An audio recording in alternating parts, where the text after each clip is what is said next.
Greetings everyone, thank you for coming to my channel. In this video you'll be learning about compound prepositions, which are also known as phrasal prepositions. And before I get started, I just wanted to thank you guys for all of the love and support. Thank you for watching my videos and thank you for liking my videos. Also, I've been saying this in my last few videos. Feel free to leave positive feedback or negative feedback as long as the negative feedback is respectful. Your feedback will help me improve my content, so I would really appreciate it. Okay, now let's get to the video. For starters, compound prepositions are also known as phrasal prepositions. Compound prepositions are two or more words that function as a preposition. The compound prepositions I'll be discussing in this video are because of, due to, next to, inside of, close to, instead of, in front of, on behalf of, and according to. So first we have because of, which means as a result. So our first example says, I slipped and fell because of the icy sidewalk. Our second example says, I'm graduating on time because of my hard work. And our third example says, my shoes are soaked because of the rain.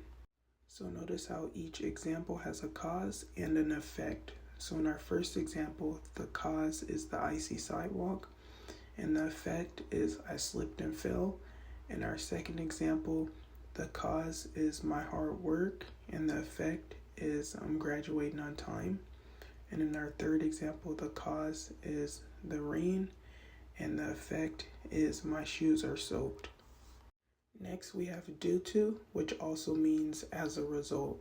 So our first example says, due to the upcoming thunderstorm, I will be staying in. Our second example says, due to my migraine, I will not be at work. And our third example says, I won't be at soccer practice due to my recent injury. So all of these examples also have a cause and an effect.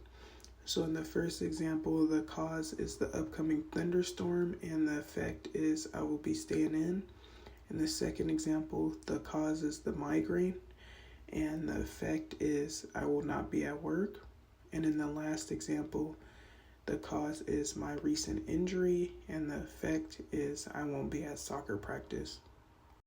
Next to means on either side of something or someone.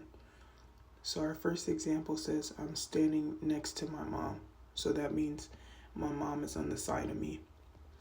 Our second example says my house is next to an elementary school.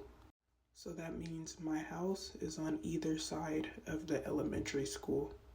And our last example says the kids are next to each other on the playground. So this could be two or more kids, and this just means they're standing by each other.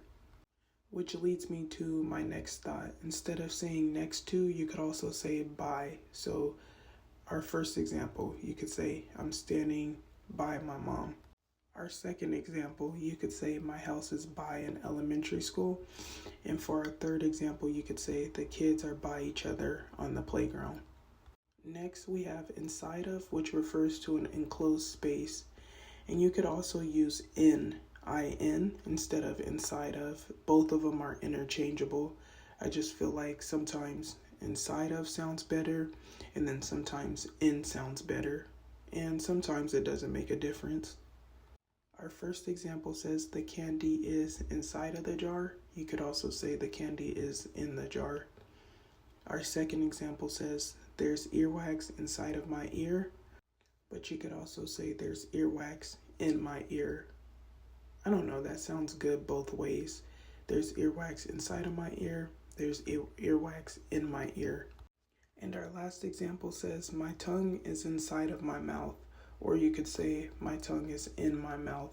I feel like my tongue is in my mouth sounds better. But inside of also makes sense because if we're talking about enclosed spaces, your mouth would be an enclosed space. Next, we have close to, which means near something or someone. And you could also use by, by, in place of close to. Both make sense.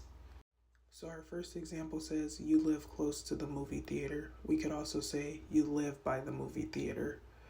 Our second example says her dog sleeps close to her bed. We could also say her dog sleeps by her bed.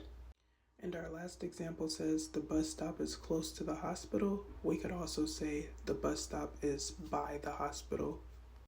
Next, we have instead of, which means one action is replacing another. So our first example says, instead of going to work, I stayed home and watched Netflix. Our second example says, I will do laundry instead of being unproductive. And our last example says, I stayed up all night instead of going to bed on time. So I feel like these examples are pretty self-explanatory. I don't want to make it confusing by over-explaining. Next, we have in front of, which means ahead of something or someone. Our first example says, I am standing in front of your house. Our second example says, don't stand in front of the TV while I'm watching football. And our last example says, at the event, she sat in front of her brother. I guess a good way of describing in front of would be, if something is in front of me, that means I just have to look straight to see it. I don't have to move my head to the left. I don't have to move my head to the right. I don't have to turn around. I just have to look straight or look forward, and that thing is in front of me. Next, we have on behalf of, which means representing something or someone. Our first example says, I will accept this award on behalf of my deceased sister. Our second example says, a plea deal was entered on behalf of Susan. And our third example says, I am speaking on behalf of my son. Another word you could use instead of on behalf of would be for, F-O-R. So let's take our first example. I will accept this award for my deceased sister.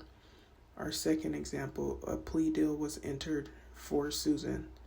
And our third example, I am speaking for my son. And lastly, we have according to, which means as stated by. So our first example says, according to our records, you missed 20 days of school last month. Our second example says, according to the local news, there were 3 shootings last night. And our third example says, it will rain tomorrow according to the weather report. There's other ways to say according to, but I feel like according to is good enough. That concludes our video. Thank you guys for coming. I hope you found this video informative. If you did find this video informative, please feel free to like, comment, or subscribe, or all of the above. And I'll see you next time.